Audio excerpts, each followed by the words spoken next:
ये देखो, फिर से शुरू हो गई। मैं तो परेशान हो गई हूँ इस लड़की से। क्या हुआ माँ, क्यों इतना गुस्सा कर रही हो? गुस्सा न करूं तो क्या करूं? हाँ, कब से आवाज लगा रही हूँ, लेकिन इन मैडम को एक बार में सुनाई कहाँ देता है। ओहो माँ, आप ही देखो ना, मैंने कितना सुंदर डिजाइन बनाया, बस इसी में ध्यान लगा था मेरा, शायद इसीलिए आपकी आवाज सुनाई नहीं दी होगी। अच्छा बताओ क्या काम है, मैं ये बाद में पूरा कर लूंगी। कुछ काम नहीं, खाने की थाली कब से लगा कर रखी है, अब महारानी को फुर्सत मिल गई हो तो चलकर खा लो। अच्छा खाना खाना है, अब आप शुरू करो, मैं बस 2 मिनट में आऊं। हाँ हाँ पता है तेरे 2 मिनट।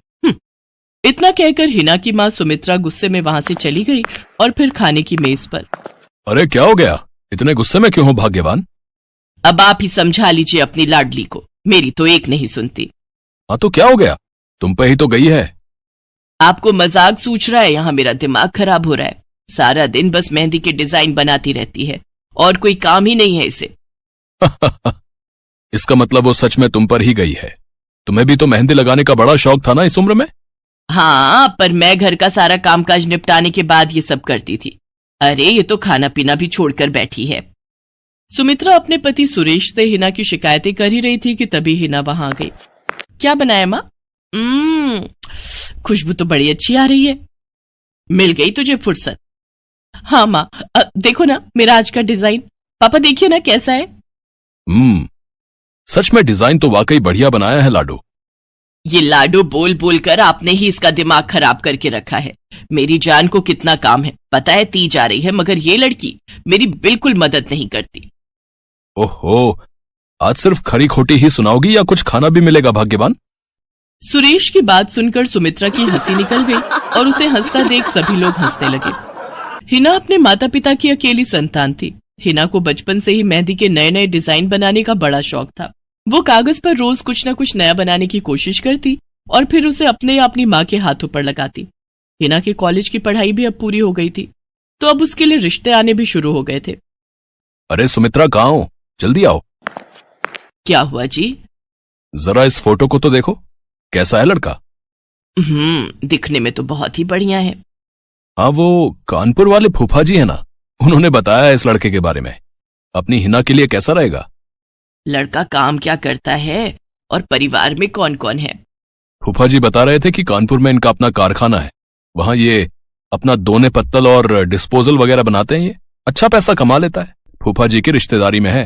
हाँ, पर उससे पहले ये फोटो एक बार हिना को तो दिखा दो, उसे लड़का पसंद आ जाए तभी बात आगे बढ़ानी चाहिए ना। अरे हाँ, ये भी सही कह रही हो। लाडो, ओ लाडो, अरे कहाँ है बिटिया? सुरेश ने फौरन जाकर कमल की फोटो हिना को दिखाई तो हिना को भी कमल पसंद आ गया। उधर कमल को भी हिना पहली ही नजर में भाग गई और इस तरह से कुछ ही दिनों में कमल और हिना की शादी खूब धूमधाम से हो गई। शादी के बाद कमल और हिना अपनी गृहस्थी में बहुत खुश थे। फिर एक शाम। ये क्या लिख रही हो हिना? लिख नहीं रही हूँ, मेहंदी का डिजाइन बना रही हूँ। अच्छा, पर कागज पर क्यों? प्रैक्टिस तो रोज ही करनी होती है ना, तो इसीलिए कागज पर डिजाइन बनाती हूँ। अच्छा, अब जरा दिखाओ तो सही। अरे वाह, ये डिजाइन क्या सच में तुमने बनाया है? हाँ अच्छा है ना, अब मैंने और भी बनाकर रखे हैं, रुकिए मैं भी लेकर आती हूँ। हिना ने अपने बनाए सारे डिजाइन्स कमल को दिखाए, जो कमल को बहुत पसंद आए और उसने हिना की खूब तारीफ की। सब कुछ अच्छा चल रहा था और ऐसे ही हंसी खुशी दिन बीत रहे थे। लेकिन फिर एक सुबह। हेलो, क्या हुआ राठी जी, इतनी सुबह सुबह फोन क्यों किया? सर आप जल्दी से आ जाइए, गजब हो गया, अपनी फैक्ट्री में आग लग गई है सर, सब कुछ जल गया सर, कुछ भी नहीं बचा सर, जल्दी आ जाइए आप। फोन पर अपने मैनेजर की बात सुनकर कमल के पैरों तले जमीन खिसक गई। फैक्ट्री पहुंचा तो देखा वाकई फैक्ट्री पूरी तरह से जल रही थी। तभी एक जलती हुई बड़ी सी लकड़ी कमल पर आ गिरी, जिसकी वजह से वो बुरी तरह झुलस गया। उसे फौरन अस्पताल पहुंचाया गया और यहाँ से सब कुछ बदल गया। फैक्ट्री के काम को बढ़ाने के लिए कमल ने हाल ही में कई सारी नई मशीनें लोन पर खरीदी थी। मशीनें तो नहीं बची, लेकिन लोन चुकाने के चक्कर में पहले कमल की गाड़ी बिकी और फिर घर। मजबूर होकर कमल और हिना किराए के मकान में रहने लगे थे। फिलहाल कमल की हालत ऐसी नहीं थी कि वो कोई और काम कर सके। ऐसे में हिना ने घर चलाने का जिम्मा उठाया और वो घर घर जाकर औरतों के हाथों पर मेहंदी लगाने लगी। हालांकि इस काम से उसे बहुत कम पैसे ही मिल पा रहे थे, लेकिन हिना फिर भी पूरी मेहनत कर रही थी। क्या से क्या हो गया ना हिना, मैं किसी काम का नहीं रहा, हम बर्बाद हो गए। मैंने कहा था तुम्हें रानी बनाकर रखूंगा, मगर मेरे रहते हुए भी तुम्हें कितना संघर्ष करना पड़ रहा है। ऐसा क्यों कह रहे हैं आप बिल्कुल चिंता मत कीजिए, देखना धीरे धीरे सब ठीक हो जाएगा। हिना चाहती थी कि वो अपना एक पार्लर खोले, लेकिन फिलहाल ये मुमकिन नहीं था। मेहंदी लगाने का काम भी सीजन पर ही मिल पाता था, तो अब दिक्कत खाने पीने की भी होने लगी। ऐसे में हिना ने एक सेठ के घर मेड का काम करना शुरू कर दिया। और फिर एक दिन, सुन, तुझे कोई मेहंदी वाली पता है क्या? क्यों मैडम? अरे वो तीज आ रही है ना, तो मेहंदी लगवानी थी। आहा, बाहर इतनी गर्मी है, अब ऐसे में कौन बाहर जाए, तो घर पर ही आकर कोई लगा दे तो बढ़िया रहेगा। अब हाँ मैडम, मैं बहुत अच्छी मेहंदी लगाती हूँ, आप मुझसे लगवा लो। ना ना ना, अगर खराब कर दी तो? तीज की पार्टी है मेरे यहाँ, मेहंदी तो बढ़िया ही लगवानी है मुझे। मैडम आप बिल्कुल चिंता मत कीजिए, और रुकिए, मैं अभी आपको कागज पर मेहंदी का डिजाइन बनाकर दिखाती हूँ, फिर आगे आप ही तय करना। इतना कहकर हिना ने फौरन एक कागज लिया और कुछ ही देर में उस पर एक बहुत ही सुंदर मेहंदी का डिजाइन बना दिया। और फिर, अरे वाह, ये तो सच में बहुत सुंदर है, बिल्कुल नया और बहुत ही खूबसूरत डिजाइन है। अब तो ये डिजाइन मेरे हाथ पर भी सेम टू सेम लगा देगी ना? हाँ मैडम, आप मुझ पर विश्वास कीजिए, मैं बचपन से ये करती आई हूँ। उस दिन हिना ने पूरे मन से अपनी मालकिन के दोनों हाथों पर मेहंदी लगाई। हिना ने जो डिजाइन बनाया था वो एकदम नया था और सुंदर भी। फिर अगले दिन, नमस्ते साहब, वो आपको कुछ? हाँ, मैं तुम्हारा ही इंतजार कर रहा था। ये कल शिवानी के हाथों पर तुम ही ने मेहंदी लगाई थी ना? जी साहब, मैंने ही लगाई थी। अब कोई गलती हो गई क्या मुझसे? नहीं, ऐसी कोई बात नहीं है, बस ये जानना था तुमसे कि मेहंदी का वो डिजाइन कहाँ से देखकर लगाया तुमने? कहीं से नहीं साहब, वो तो मैंने खुद से सोचा था, मैं कभी कहीं से देखकर डिजाइन नहीं बनाती। अच्छा, अगर ऐसा है तो जरा ये कागज और जरा इस पर एक मोर की थीम पर बेस्ड एक डिजाइन बनाकर दिखाओ, पर याद रहे डिजाइन बिल्कुल नया होना चाहिए। जी साहब, बस 2 मिनट दीजिए। हिना ने बस कुछ मिनटों के अंदर वो करके दिखा दिया, जिसे देखकर उसका मालिक साहिल मल्होत्रा हैरान रह गया। वाह, सच में कमाल है ये तो। अब तुमने डिजाइनिंग सीखी है क्या कहीं से? नहीं साहब, सीखी तो नहीं, लेकिन मुझे बचपन से ही शौक है मेहंदी लगाने का, तो बस इसीलिए। समझ गया। देखो हिना, तुम्हारा हुनर लाजवाब है और तुम्हें अपने इस हुनर को ऐसे बेकार नहीं जाने देना चाहिए। जी मतलब? तुम्हें पता है ना, मेरी फैक्ट्री में लेडीज कपड़ों के लिए कपड़ा बनता है, लेकिन काफी समय से मैं परेशान हूं, क्योंकि सूट साड़ियों वगैरह के लिए मेरे पास नए डिजाइन्स की कमी पड़ गई है। लेकिन अब लगता है ये कमी नहीं रहेगी। बोलो, बतौर डिजाइनर मेरे लिए काम करोगी तुम? जी साहब, बिल्कुल करूंगी। ये हिना के लिए सपने के सच होने जैसा था। अब वो काम वाली बाई से एक डिजाइनर बन गई। वो साहिल की फैक्ट्री में बनने वाले कपड़ों के काम की बढ़िया सैलरी मिलने लगी। हिना अब अपनी कमाई से न सिर्फ अपना घर खर्च चलाने लगी, बल्कि उसने शहर के बढ़िया डॉक्टर से कमल का इलाज भी कराया, जिससे कमल बहुत जल्दी ठीक हो गया और उसने भी काम करना शुरू कर दिया। पर इस सब में पूरा 1 साल बीत गया और एक बार फिर से तीज का त्योहार आया। देखिए तो कैसी लग रही हूं मैं? बिल्कुल चांद जैसी लग रही हो। हिना ने नई हरे रंग की साड़ी पहनी हुई थी, जो उसने खुद डिजाइन की थी, और वाकई वो उसमें बहुत ही सुंदर लग रही थी। हिना, तुम सच में बहुत बहादुर हो। मैं तो उस हादसे के बाद उठकर खड़ा ही नहीं हो पाता, लेकिन तुमने सब कुछ ठीक कर दिया। तीज का ये त्योहार ही इसलिए है जी, मैं आपको कभी कुछ नहीं होने दूंगी।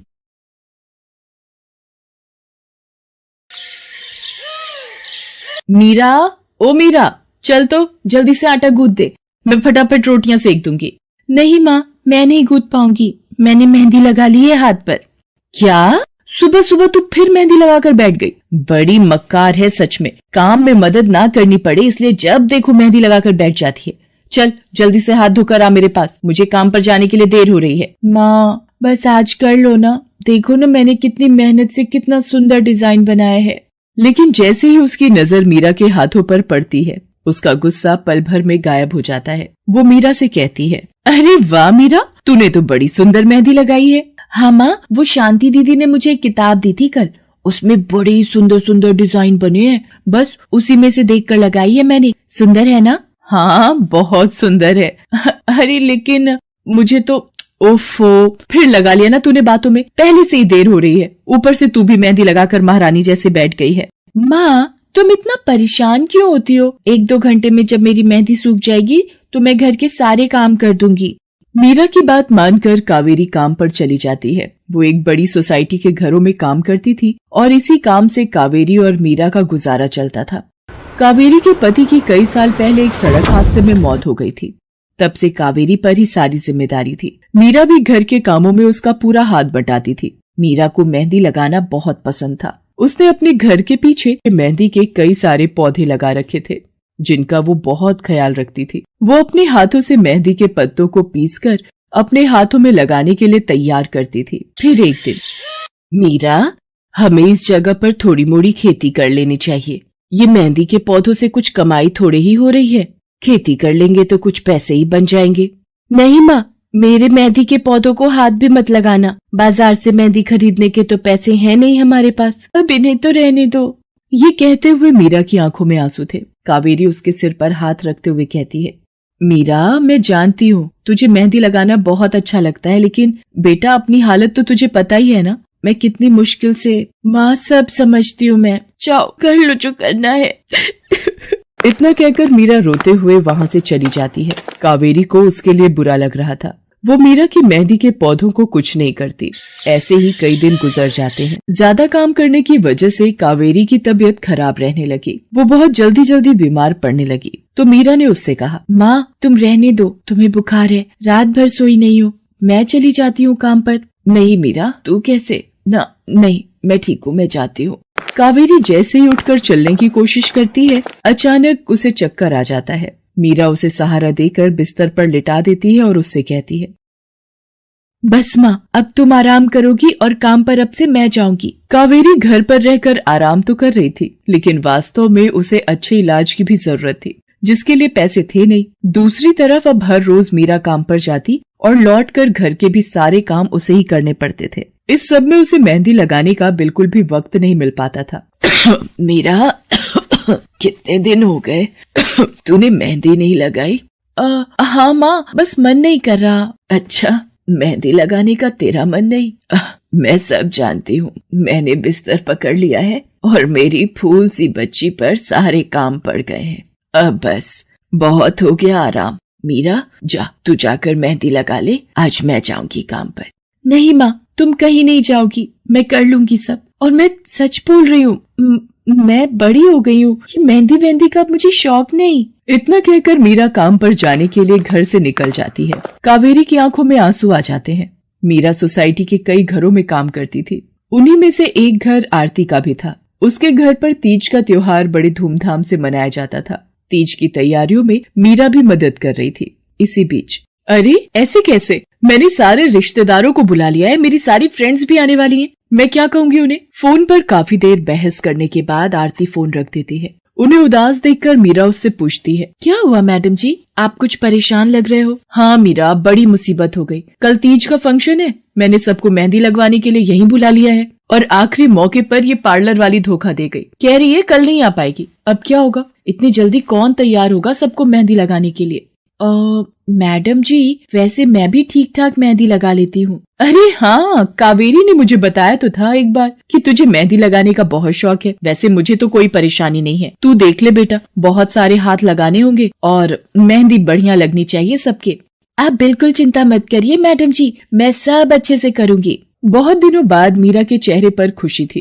उसने घर पहुंचते ही मेहंदी के खूब सारे पत्ते तोड़कर पत्थर पर पीसना शुरू कर दिया। ये देखकर कावेरी ने मीरा से कहा, अरे मीरा, शाम हो गई है, अब मेहंदी मत लगा, मौसम भी ठंडा है बेटा। ये मेहंदी मैं अपने लिए नहीं पीस रही माँ, वो 5वें फ्लोर वाली मैडम जी है ना, कल उनके यहाँ लगानी है। अच्छा बेटा, पर ध्यान से बेटा, वो बड़े लोग हैं, कोई गलती ना हो जाए। माँ, तुम बिल्कुल चिंता मत करो, मेहंदी लगाने में मुझसे कभी कोई गलती हो ही नहीं सकती। मीरा खूब सारी मेहंदी तैयार करके अगले दिन आरती के घर पहुंच जाती है। वो अपनी मेहंदी को कोन में भरने लगती है कि तभी आरती की एक फ्रेंड आरती से, आरती, ये किसे बुला लिया तुमने? मैंने जिस पार्लर का नंबर दिया था तुम्हें, उससे बात नहीं हुई क्या? हुई तो थी, लेकिन उसने आखिरी वक्त पर मना कर दिया। तुम बिल्कुल चिंता मत करो, ये मीरा है, मेरी हाउसमेड है ना कावेरी, ये उसी की बेटी है, बहुत अच्छी मेहंदी लगाती है ये।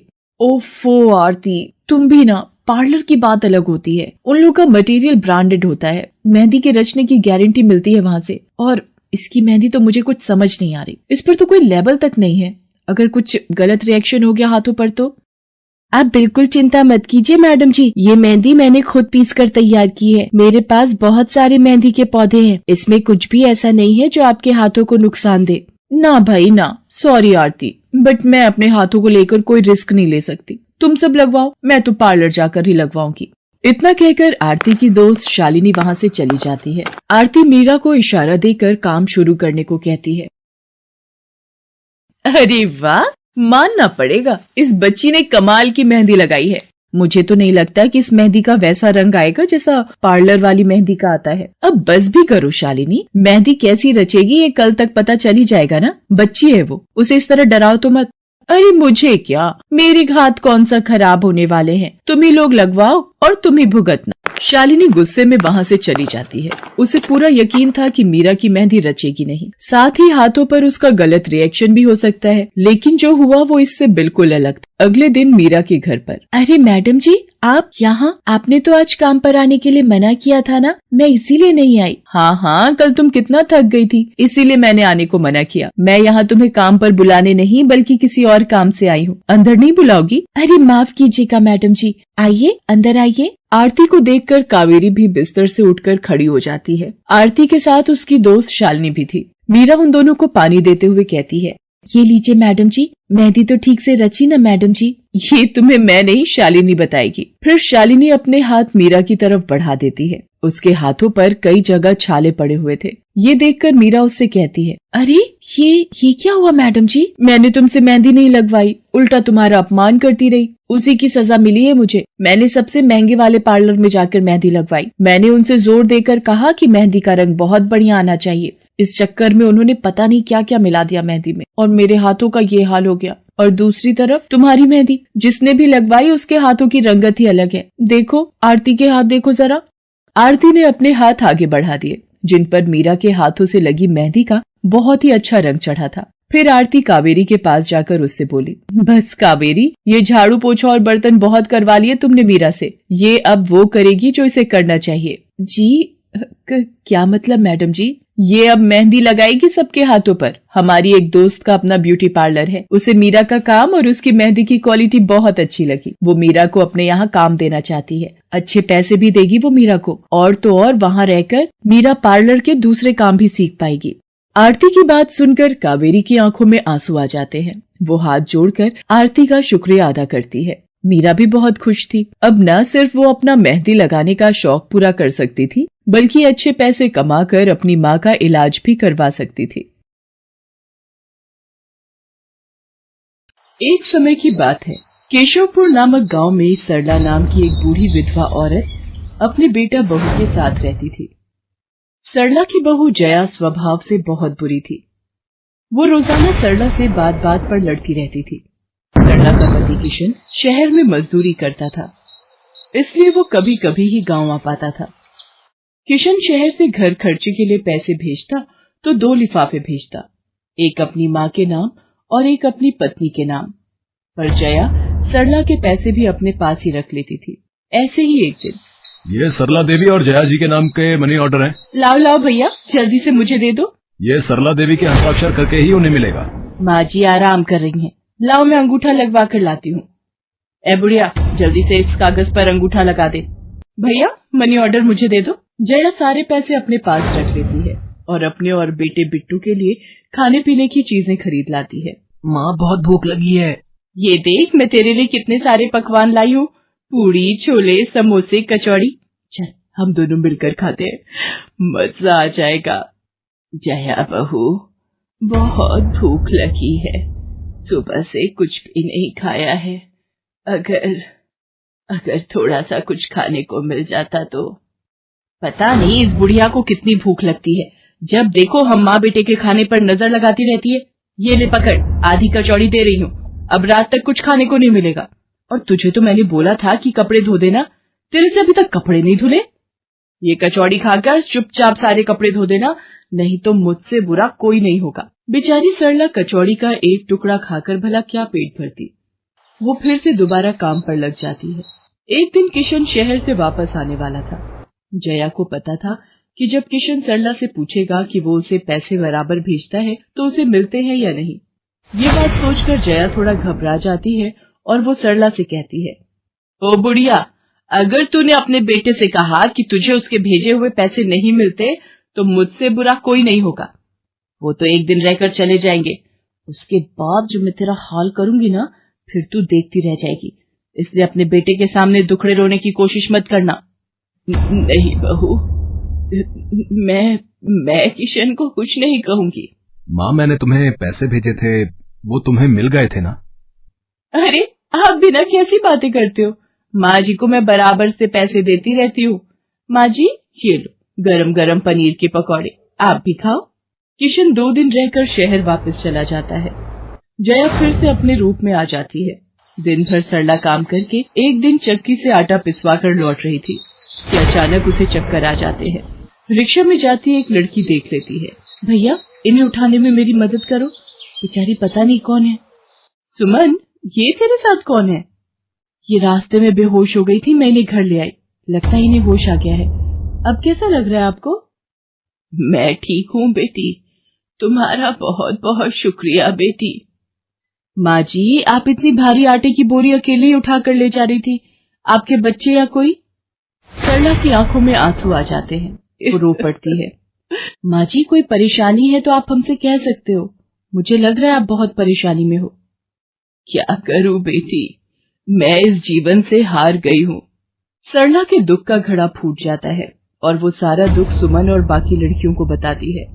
अब इस संसार में जीने की कोई इच्छा नहीं है मेरी। माँ जी, ऐसा मत सोचिए, आप जीवन से यूं निराश मत होइए। अब आप अपनी बहू के पास वापस मत जाना, आप यहाँ हमारे साथ रहो। बेटी, तुम बहुत अच्छी हो, भगवान तुम्हारा भला करे। तुम लोग यहाँ गांव में रहती हो क्या? जी माँ जी, हम मेहंदी वाली हैं। हम लोग मेहंदी लगाने का काम करती हैं और आसपास के गांव और शहरों में मेहंदी लगाने जाती हैं। क्या मैं भी ये काम सीख सकती हूँ? क्यों नहीं, बिल्कुल, और ये तो बहुत अच्छी बात है। हमारे ग्रुप में आप भी जुड़ जाओगे, मैं आपको मेहंदी लगाना सिखाऊंगी। सरला अब उन लड़कियों के साथ ही रहने लगी और कुछ ही समय में वो बहुत अच्छी मेहंदी लगाना सीख गई।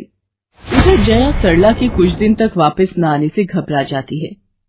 ये बुढ़िया इतने दिनों से कहाँ गायब है, मुझे तो कोई खोज खबर नहीं है। बिट्टू के बापू ने हम सबको अचानक शहर बुलाया है, वहां जाकर अब यही बोलना पड़ेगा कि बुढ़िया की तबीयत खराब थी इसलिए नहीं ला सकी।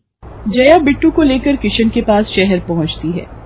क्या हुआ जया, माँ तुम्हारे साथ नहीं आई? वो माँ जी की तबीयत कुछ ठीक नहीं थी, इसलिए मैंने उन्हें बोला कि वो गांव में ही रहें। बेकार में सफर करती तो उनकी तबीयत और खराब हो जाती। पर तुमने मुझे अचानक क्यों शहर क्यों बुला लिया? अरे वो हमारे सेठ जी की लड़की की शादी है, इसलिए उन्होंने बोला कि कोई ऊपर के कामों के लिए मिल जाए। मैंने सोचा तुम्हें बुला लेता हूँ, और माँ भी थोड़े दिन के लिए मेरे पास रह लेगी। चलो कोई नहीं, मैं तुम्हें मालकिन से मिलवा देता हूँ। देखो किशन, शाम को मेहंदी का समारोह है तो काम अच्छे से निपटाने हैं। जितने भी मेहमान आएंगे उनके स्वागत में कोई कमी ना होने पाए। आप चिंता मत करो मालकिन, सब हो जाएगा। ये मेरी पत्नी है, मैंने इसे गांव से बुला लिया है, ये सब संभाल लेगी। जया मेहंदी समारोह की तैयारियों में काम करवाने लगती है। सब मेहमान आने लगते हैं। रिचा, मेहंदी वाली अभी तक नहीं आई, कितने बजे का टाइम दिया था? मम्मी, मेरी उनसे बात हो गई है, बस कुछ ही देर में आती होंगी। लो वो आ गई। माँ जी, ये यहाँ कैसे? मेहंदी वाली लड़कियों के साथ? माँ यहाँ? जया, तुम तो कह रही थी कि माँ बीमार है और गांव में है, पर माँ मेहंदी वाली लड़कियों के साथ क्या कर रही है? मुझे कुछ समझ नहीं आ रहा। मैं माँ के पास जा रहा हूँ। माँ, तुम यहाँ इन सबके साथ? किशन बेटा, आप मेरे साथ इधर आइए, मैं आपको सब बताती हूँ। ये लड़की इनको सब कुछ बता देगी।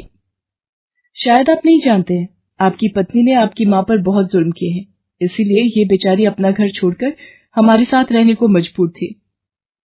सुमन किशन को सारी सच्चाई बताती है। सरला की आंखों में आंसू आ जाते।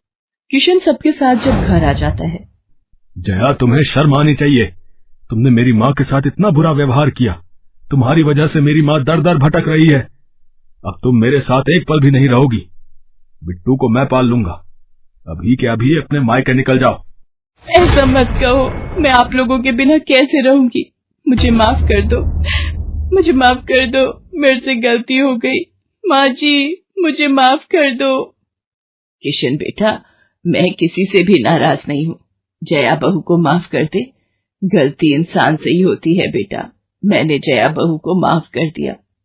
किशन जी, आप चिंता मत कीजिए, आपकी माँ जी अब हमारे साथ ही काम करेंगी। उस दिन के बाद जया ने अपना व्यवहार बदल लिया। सरला ने मेहंदी लगाना नहीं छोड़ा, वो अपनी मेहंदी लगाने के काम को करती रही। जया को अपनी गलती का एहसास हो गया था। अब वो भी सरला की बहुत देखभाल करती थी।